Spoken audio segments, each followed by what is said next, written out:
The community response is what you would expect, what most people expect. There's a lot of anger, sadness, confusion, concern, what the hell. And then we got a surge of interest, right?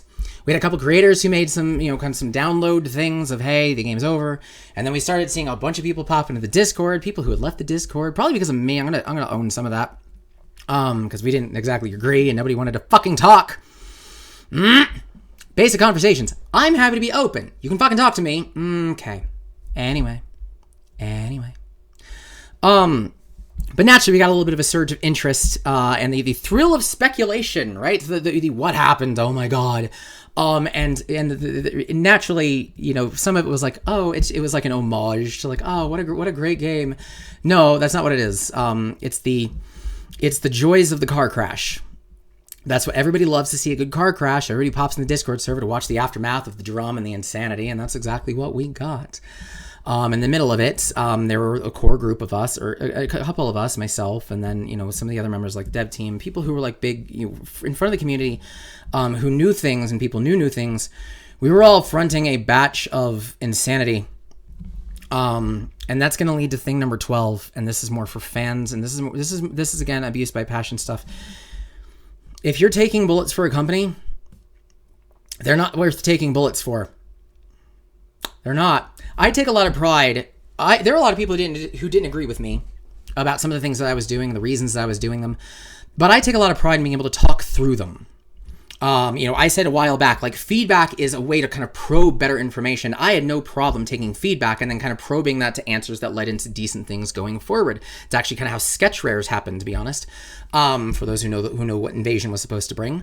I have no problem. Like, as part of me wanting to be like converse and have real conversations, I would hope that in return that would be reciprocated from people, and that's just not how the internet works.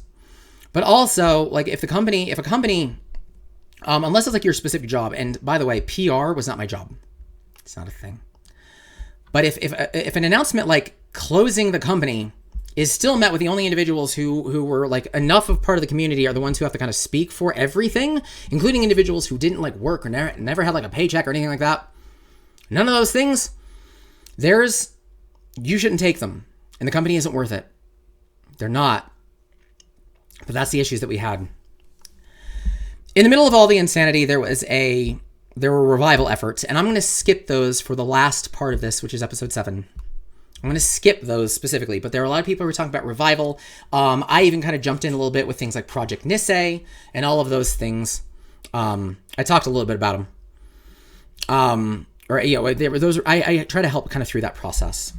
But I want to take a moment and talk about the next 36 hours after the announcement. I've never thought I would experience this.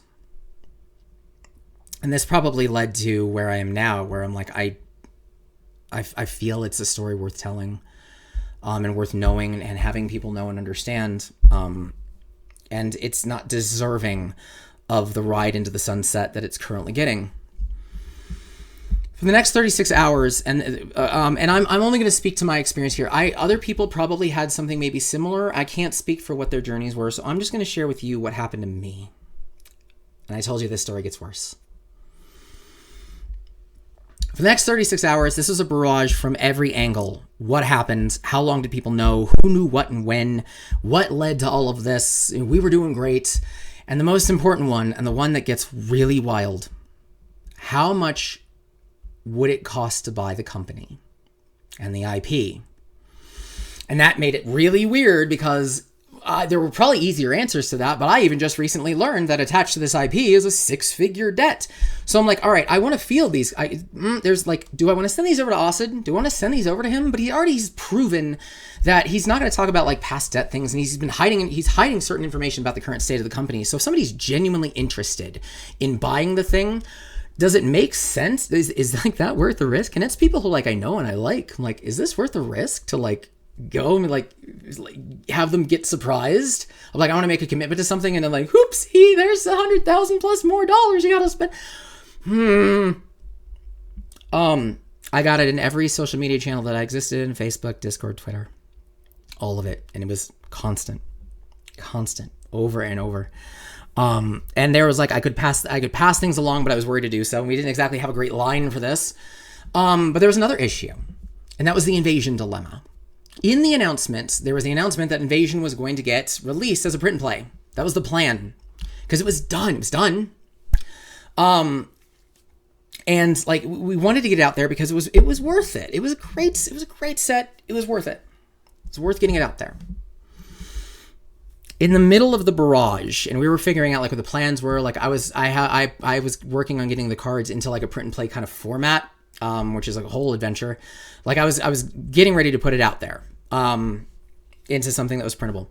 In the middle of the barrage of insanity of 36 hours, a message comes through that says, "Don't release anything about Invasion. Don't release anything." I shared one piece of art. I don't care. It was phenomenal. The idea around this, the line of play, was to protect us from the copyright holders. Again, I mentioned about like bankruptcy, and it was a loan that was tied to it was tied to like the company, the trademark. So like if the bank suddenly owns it, there could be like an integrity issue, and we could have a whole bunch of problem in releasing something that wasn't ours anymore to release. All right, so it makes sense. Assuming we were post bankruptcy, but naturally there were some immediate follow-ups because we're like a day in. We're like a day into this thing. So the questions that I responded back with, and again, barrage of things because we made it public that we're releasing this thing. And this is also like, we're learning that artists weren't getting paid for everything.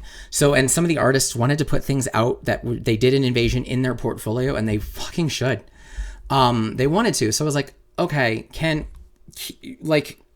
you still own the copyright? If that's the case, then why the hell, like the bank doesn't give two shits to release a TCG. We're not going to have a Scotiabank present Genesis Battle of Champions. That's not a thing.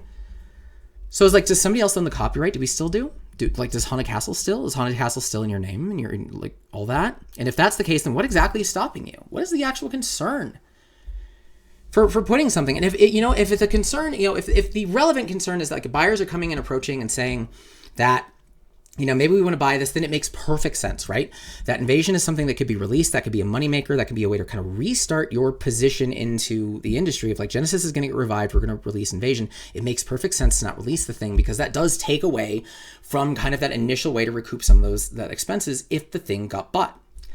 But also, there was the artist problem with artists not being paid. There was some of the art that wasn't actually owned by Haunted Castle. What was it? And do we have a chance to release it? And, that's a shaky line, right? That's not a line we don't go into. So I asked, on top of those other questions of like owning copyright and whatnot, I asked, can we at least spoil some cards from the artists who we have not spoiled any work from yet? Marion Crinier was one of the original one. Like she's, I feel for her. Her work's great. She did a whole series. Can we at least spoil something? So that way those artists can put things on their pages? Crickets. For 36 hours, it was a barrage of everything. People are taking bullets for this, and I'm taking a shit ton of bullets as well. And I'm like, and it's just like, pass me on anybody who wants to buy the company, and then nothing, then nothing. Again, two-way goddamn street. You have to at least appreciate. I don't care how curled up into a goddamn fetal fucking ball you are. You have to appreciate what your team, your staff, your core team are doing to protect you right now, and you have to give us goddamn something. But the lack of yes or no questions, you can't even give me yes or no responses to basic goddamn questions. That was too much stress. That was too much. So I had a feeling that I hadn't had in a very long time, and that was the feeling of helplessness. And that led to a breakdown 2 weeks ago. I didn't think I would ever have one of those. And what is unfortunate and also kind of good is that it happened in front of my wife. It was a very late night, and I just lost it. I couldn't anymore. And there was a piece of information kind of regarding the investment aspect, and I don't quite want to share that one yet. Maybe that might come up.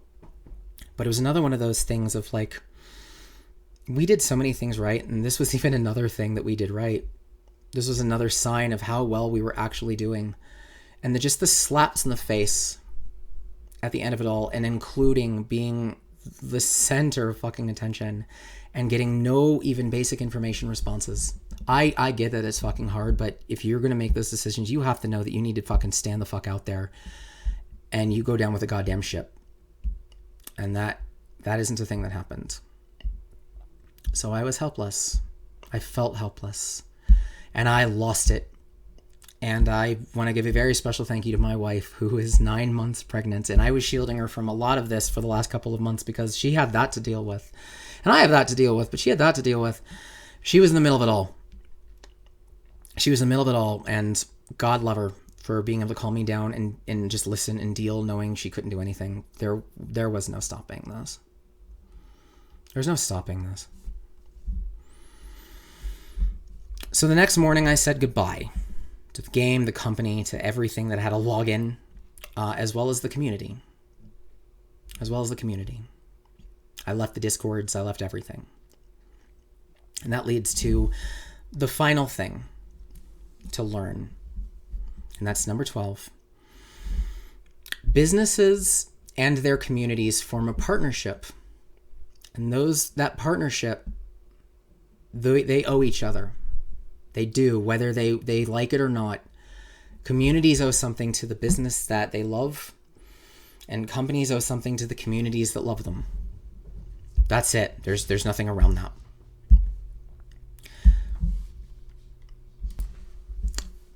And it's not necessarily that it has to be like, a one-to-one relationship, kind of reciprocal thing, but there's a matter of respect that both sides should share between how they both build each other up, and that wasn't really respected from the beginning. I mentioned animosity towards the community for like, man, what else do we need to do in order to get you to even acknowledge us? And I didn't appreciate how many sins from the past basically said, we don't really care about your opinion. And I didn't really respect that for what it was, and that sucked. So, like, leaving the community, it hurt, but it also didn't. But also, like, it's important to understand with this story, like, this is more than a game to people. Like, any game that's just like, it's just a game. This is more than a game. And it's the people that we know and the things that we go through and the ways that it affects kind of, what we know about our abilities and the time, the effort, the energy that we put in, the relationships that we put trust in, and the betrayal and all of that. Genesis wasn't quite a family. It hadn't quite reached that point yet, but I felt it could have. So as I end this little piece, there's one more part, which is going to be a message directly to the revival efforts. But as far as kind of this story and this tale of my journey, this is where it ends. And I would like to end this on the things that I wish I did. Number 1 is I wish that I was better at asking for help surrounding the topic of asking for help.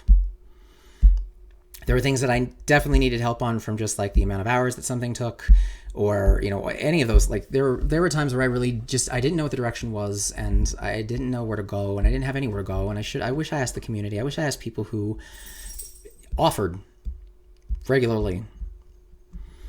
I wish there were better thought. I also wish that I harbored better communication without becoming the only channel for it. Oh God, what a fucking mistake that was. I wasn't PR, that wasn't my job. Head of marketing, like being the marketing guy doesn't mean you put yourself in the Discord community and you're supposed to be the one taking bullets. You're supposed to be the one who centers everything. Like that's why you kind of have community managers and social media managers for these things. And I knew like the goal was harboring communication. I wish that I had a better channel that was not just like, hey, just talk to me and then I'll talk to the team. I should have done something different. Should have done something scalable that didn't put so much on me, because by the end of this thing, I literally wanted to die. Number 3, I wish that I pushed on the real estate of the business. I wish that I really asked the questions like, all right, there are concerns, but like, I wish that I had like I wish that I saw the flags and pushed on them. Again, abuse by passion. You ignore things. You become kind of an echo chamber. When you think you have so much confidence in something that the things that are like going awry and the things that could disrupt that are, having them called out is just, well, how dare they? That's nothing compared to that's nothing compared to like the positives of this thing. And I think like the biggest mistake, oddly, was leaving the Discord. That's something small under normal circumstances, but that betrayal to the community, that disconnect led to so many other things. And it also was a flag of like staying kind of in a safe space from a company perspective. And I should have read into that. And I wish that I pushed more, because I would have been able to do different things. I would have been able to have like different plans. I would have pushed different initiatives. I would have reached out differently. But most importantly, and this is going to be the final part of this is I wish that I could have done number 4. So thank you all for joining me on this long goddamn journey and listening and all those things. And I'd love to hear your comments and thoughts and you know, what you knew, and I'm happy to answer to a point. But I wish that I understood, and I wish that I did number 4, which is I wish I knew when to leave. I should have left a long time ago.